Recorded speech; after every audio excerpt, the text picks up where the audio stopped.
नमस्कार सभी को, मैं कुंजन झंवर आपका एक बार फिर से स्वागत करती हूँ ब्रह्म मुक्त चिंतन चैनल में। आप श्री वल्लभ जी माहेश्वरी जी की बुक चिंतन धारा के ऑडियो सुन रहे हैं। मैं उम्मीद करती हूँ आपने इस चैनल को लाइक किया होगा, शेयर किया होगा और सब्सक्राइब किया होगा। और निवेदन करती हूँ कि ज़्यादा से ज़्यादा लोगों तक इस चैनल को पहुँचाएँ, जिससे कि जिन विषय पर हम बात कर रहे हैं ये आपने इससे पहले कभी भी किसी बुक में नहीं सुने होंगे। नारी शिक्षा क्यों जरूरी है, नारी उत्पीड़न के लिए कौन जिम्मेदार है, दहेज प्रथा क्यों जरूरी है, ये ऐसे विषय हैं जिन पर माहेश्वरी जी के विचार बाकी लोगों से बिल्कुल अलग हैं। तो ज़्यादा से ज़्यादा लोगों तक इस चैनल को भेजिए, शेयर कीजिए, तभी तो सभी लोगों तक ये जानकारी पहुंचेगी और लोगों के मन में जो इन सब बातों को लेकर के भ्रम है वो धीरे धीरे दूर होंगे। आज का हमारा विषय है नारी उत्पीड़न, जिम्मेदार कौन है। तो चलिए मैं विषय को शुरुआत करती हूँ। लगभग पिछले 1000 वर्षों से महिलाओं पर तरह तरह के अत्याचार होते रहे हैं। यह समाज का एक कड़वा सत्य है। शिक्षा के अभाव में परिवार तथा समाज में नारी का महत्व धीरे धीरे कम होता चला गया है और वह उत्पीड़न का शिकार होती चली गई। शिक्षा के अभाव में वह अपने अधिकारों के प्रति सजग नहीं रह पाई तथा पूर्ण रूप से अपने परिवार के पुरुषों तथा वरिष्ठ महिलाओं पर आश्रित होती गई तथा उनकी मनमानियों को विवश होकर सहती चली गई।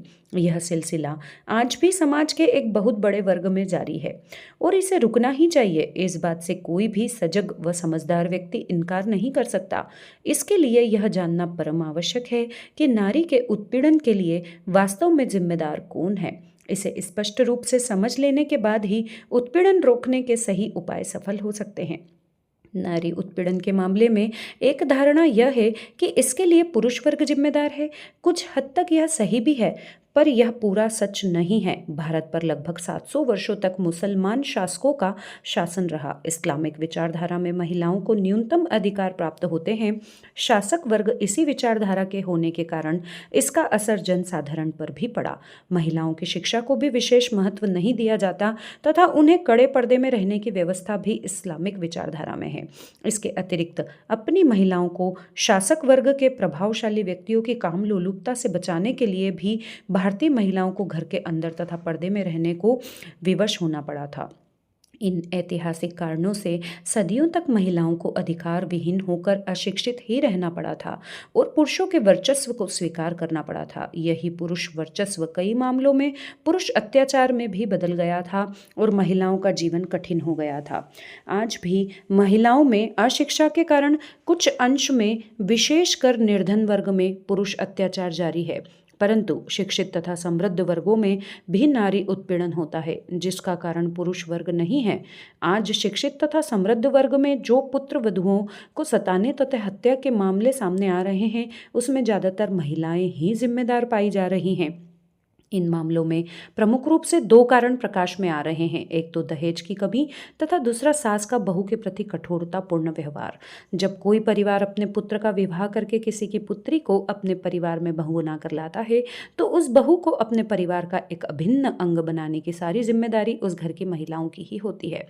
परिवार के रीति रिवाज, परंपरा आदि से बहू को परिचित कराने तथा उसे प्यार पूर्वक अपनाने की जिम्मेदारी महिलाओं की ही होती है, क्योंकि बहू अधिकांश समय उन्हीं के साथ व्यतीत करती है। पुरुष वर्ग तो घर में सीमित समय तक ही रहता है। इस कारण अधिकांश समय में बहू के साथ उचित अनुचित व्यवहार उस परिवार की महिलाएं ही करती है।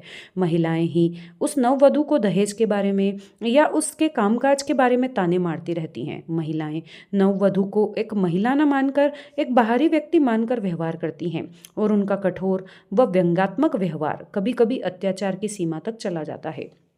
ऐसे में कुछ मामलों में परिणाम घातक भी हो जाते हैं। परिवार की महिलाएं अपने ही वर्ग की एक अन्य महिला यानी पुत्रवधू पर ऐसा अत्याचार क्यों करती हैं? इसके अनेक कारण हो सकते हैं, परंतु कुछ प्रमुख कारणों को समझने का प्रयत्न करते हैं। जब तक पुत्र का विवाह नहीं होता, तब तक माता तथा उसकी बहनें उस पुत्र तथा भाई पर अपना पूर्ण एकाधिकार अनुभव करती हैं तथा पुत्र भी अपनी माता तथा बहनों के प्रति पूर्ण समर्पित रहता है। विवाह के बाद पुत्र का दायित्व अपनी पत्नी के प्रति भी हो जाता है तथा शारीरिक आकर्षण के कारण वह पत्नी से ज़्यादा लगाव अनुभव करता है। उस आयु में शारीरिक आकर्षण इतना तीव्र होता है कि पुत्र अपनी पत्नी के साथ ही ज़्यादा समय व्यतीत करना चाहता है।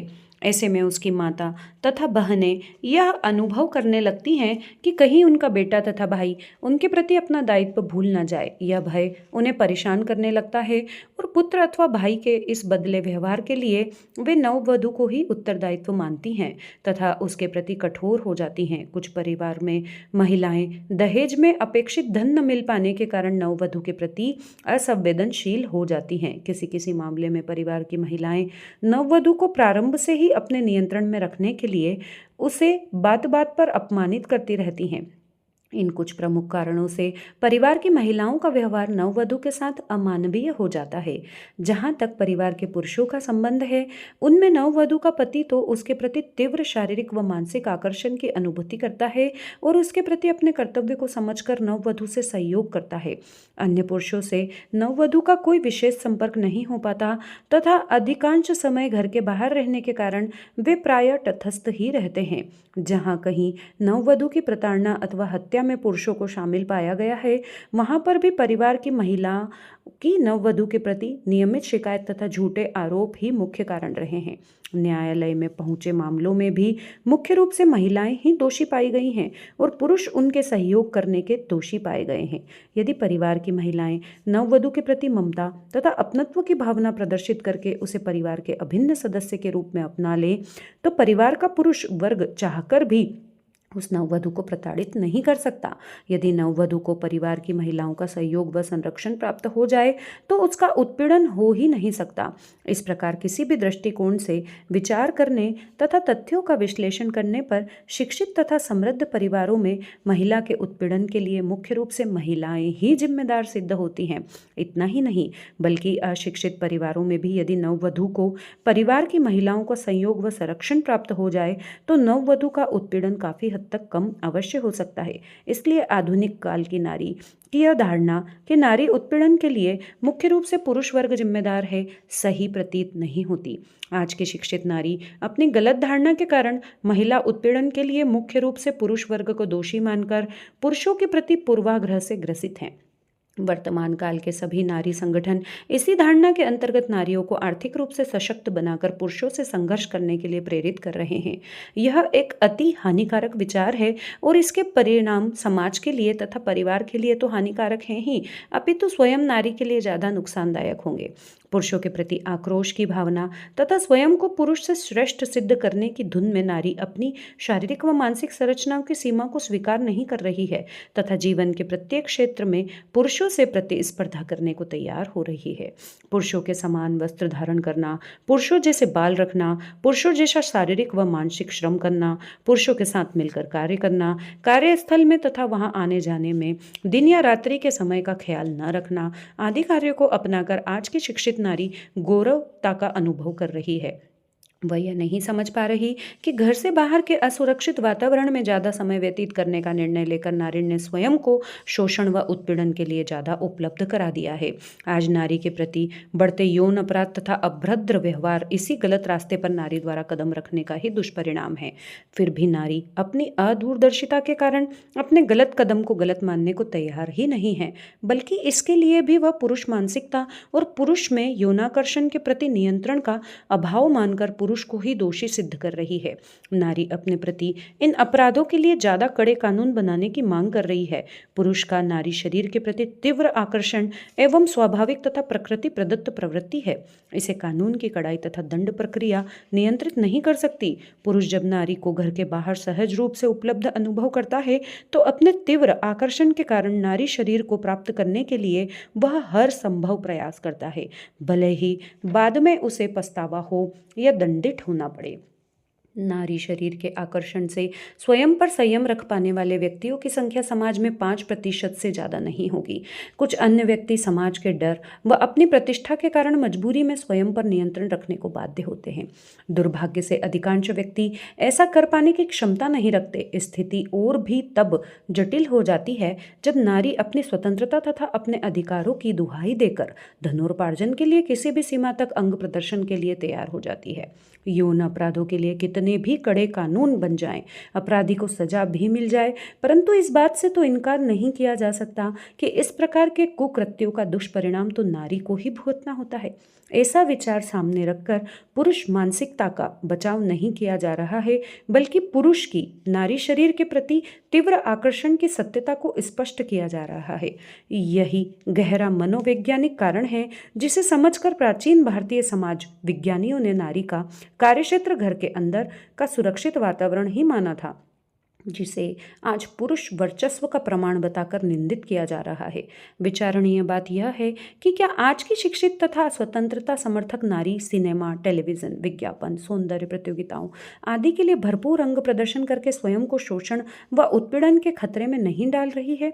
आज की नारी तथा नारी संगठन अपनी स्वतंत्रता तथा धनोपार्जन की लालसा में इस खतरे को नजरअंदाज भले ही कर दें, पर निरंतर बढ़ रहे यौन अपराध इस खतरे की वास्तविकता स्पष्ट रूप से बता रहे हैं। आज नारी इस खतरे को व्यावसायिक खतरा बताकर अपनी प्रगति के लिए इसे चुपचाप स्वीकार कर रही है। इतना ही नहीं, कहीं कहीं तो नारी अधिक धन कमाने तथा कार्यक्षेत्र में तेजी से आगे बढ़ने के लिए स्वेच्छा से पुरुष की यौन तृप्ति के लिए अपने शरीर को उपलब्ध करा रही है, और वह इसे गलत भी नहीं मानती। आगे चलकर भविष्य में नारी का स्वेच्छा से किया गया यह कार्य उसके लिए विनाशकारी सिद्ध होता है, क्योंकि पुरुष भविष्य में ऐसी नारी को अपनी काम तृप्ति के लिए बार बार बाध्य करने लगता है और नारी इसके लिए मजबूर हो जाती है। इस प्रकार स्पष्ट रूप से समझा जा सकता है कि अधिकांश मामलों में नारी उत्पीड़न के लिए स्वयं नारी ही उत्तरदायी है। घर के अन्य परिवार की नारियां उत्पीड़न के लिए जिम्मेदार हैं। घर के बाहर नारी का उत्पीड़न तथा शोषण पुरुष करते हैं, यह सत्य है, परंतु इसके पीछे भी नारी का घर के बाहर असुरक्षित वातावरण में निकलकर धनोपार्जन करने का स्वयं का निर्णय ही जिम्मेदार है। और कई मामलों में तो तेजी से प्रगति करने के लिए नारी का स्वेच्छापूर्वक समर्पण ही भविष्य के लिए उसके यौन शोषण का कारण बन जाता है। ऐसा कहना कदापि उचित नहीं है कि नारी उत्पीड़न के लिए पुरुष बिल्कुल उत्तरदायी नहीं है, परंतु इसके लिए पूर्ण रूप से पुरुष को ही दोषी मानना भी उचित नहीं है। वास्तविकता यह है कि नारी उत्पीड़न के लिए पुरुष आंशिक रूप से ही दोषी है और मुख्य रूप से नारी स्वयं ही इसके लिए जिम्मेदार है। यदि नारी उत्पीड़न की समस्या से नारी छुटकारा पाना चाहती है तो उसे स्वयं ही पहल करनी होगी, क्योंकि कोई भी नारी संगठन अथवा प्रशासकीय कानून व्यवस्था नारी को इस गंभीर समस्या से सुरक्षा प्रदान नहीं कर सकती। घर के अंदर परिवार की नारियों को पहल करनी होगी और नववधू को ममता तथा सहयोग प्रदान करके उसे संरक्षण देना होगा। घर के बाहर के उत्पीड़न से बचाव के लिए नारी को स्वयं के धनोपार्जन के निर्णय पर पुनर्विचार करना होगा और घर के सुरक्षित वातावरण में लौटकर गृह कार्य का क्षेत्र स्वीकार करना होगा। यही करना नारी की शारीरिक व मानसिक संरचना के अनुरूप है। निर्णय नारी को स्वयं करना है। यदि नारी इस विचार के पक्ष में निर्णय लेकर गृह कार्य की ओर लौटती है तो अति उत्तम होगा, और यदि ऐसा करना नारी को उचित नहीं लगता तो उसे उत्पीड़न झेलने के लिए विवश होना होगा, और इसके लिए नारी का स्वयं का निर्णय ही जिम्मेदार होगा। यहाँ यह विषय समाप्त होता है और मैं अपनी वाणी को विराम देती हूँ। आप सभी से उम्मीद करती हूँ कि आप चैनल को लाइक करेंगे, शेयर करेंगे और सब्सक्राइब करेंगे। अगले ऑडियो में आप सभी से फिर से मुलाकात होगी। तब तक के लिए नमस्कार।